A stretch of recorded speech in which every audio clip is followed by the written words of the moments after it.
Assalamualaikum warahmatullahi wabarakatuh. Perkenalkan kami dari kelompok 1 kelas B akan memaparkan materi mengenai fluoroskopi kisi equipment.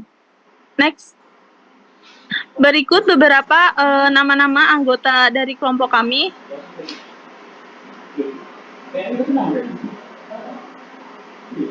Yang pertama ada Adelia Aston dengan NIM belakang 47, kemudian dilanjut dengan Dede Dwi Rahayu dengan NIM belakang 55, Resi Anggraini dengan NIM belakang 56, Nina Agustina dengan NIM belakang 05 06, Gadis Fitria Maharani dengan NIM belakang 63, dan saya sendiri yaitu dengan NIM belakang 65. Dilanjut dengan Fitri Putri dengan NIM belakang 69, dan ada Muzaki Trizida dengan NIM belakang 72. Kemudian dilanjut dengan Novi Nur Amalia dengan NIM 83, dan yang terakhir ada Akila dengan NIM belakang 89. Untuk slide selanjutnya akan dipaparkan oleh teman kami. Selanjutnya adalah pengertian fluoroskopi. Fluoroskopi merupakan teknik pencitraan medis menggunakan sinar X untuk memvisualisasikan gambar tubuh manusia secara time. Fluoroskopi membantu dalam prosedur diagnosis dan juga intervensi menampilkan bagian tubuh menggunakan media kontras. Fluoroskopi dapat digunakan untuk meneliti fungsi dan pergerakan organ atau sistem tubuh manusia, serta memberikan diagnosa aktif selama pemeriksaan. Selain itu, fluoroskopi umumnya digunakan untuk mengamati fungsi tubuh yang bergerak seperti menelan, pergerakan barium dalam saluran pencernaan, penyuntikan zat kontras, dan lainnya. Next.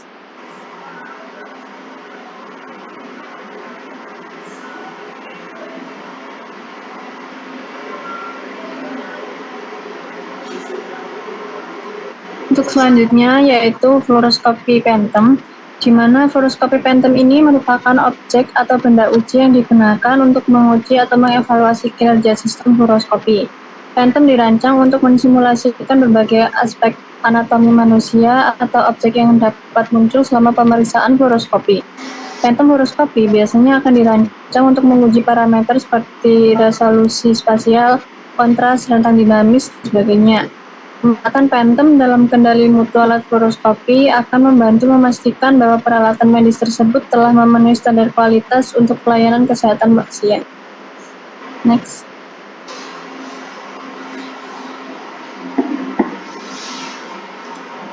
Alat selanjutnya yang digunakan ada multimeter.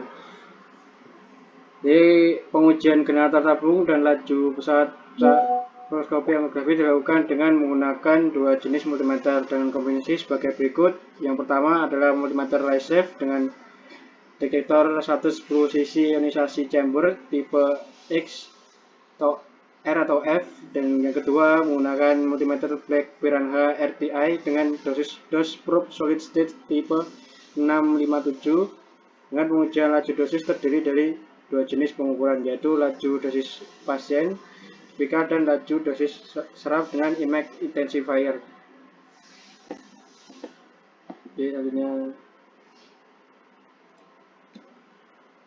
Selanjutnya yaitu ada Perspect PMME Phantom. Nah, di mana Phantom Perspect PMME digunakan untuk pengujian laju dosis tipikal. Pengujian dilakukan dengan meletakkan detektor di atas 20 cm Phantom polymetal methacrylate atau PMME.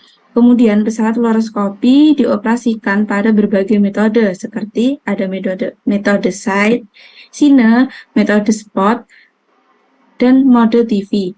Phantom ini digunakan sebagai representasi jaringan tubuh manusia.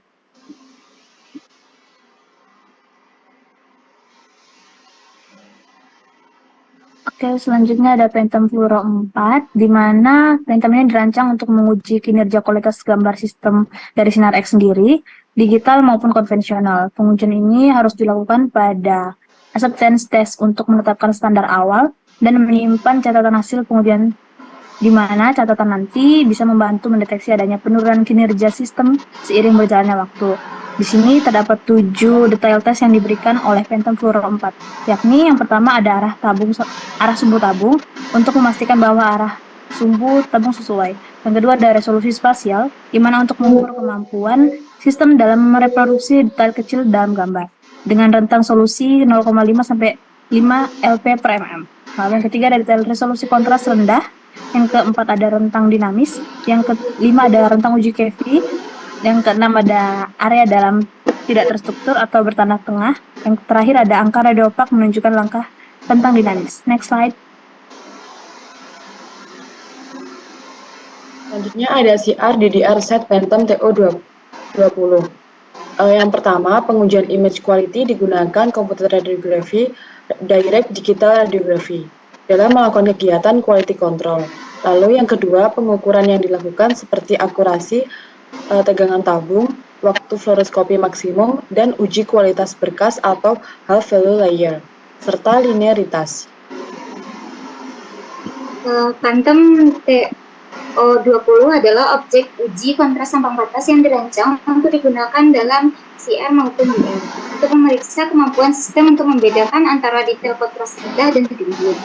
Phantom ini terdiri dari beberapa objek uji yang dirancang untuk memeriksa kinerja sistem pencitraan seperti resolusi spasial, kontras, kisinya. Uji QC ini penting untuk memastikan bahwa pesawat fluoroskopi beroperasi sesuai standar keamanan dan kualitas yang telah ditetapkan. Selanjutnya ada SFS set Phantom, yaitu merupakan alat yang digunakan pada kegiatan quality control atau QC pada pengujian image quality. SFS set ini memiliki beberapa jenis Phantom yang berbeda untuk menguji kualitas citra yang dihasilkan oleh fluoroskopi. Yang pertama ada TOE1 digunakan untuk melihat batasan hitam dan putih dengan osiloskop. Yang kedua, TOGS2 digunakan untuk memeriksa derajat keabuan. Yang ketiga ada TOM1 digunakan untuk geometri tes objek atau evaluasi ukuran dan geometri bidang. Yang keempat ada TON3 digunakan untuk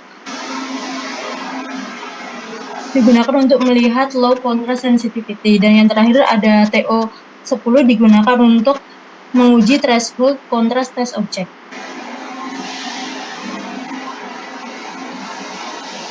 Baik, untuk slide selanjutnya yaitu kesimpulan.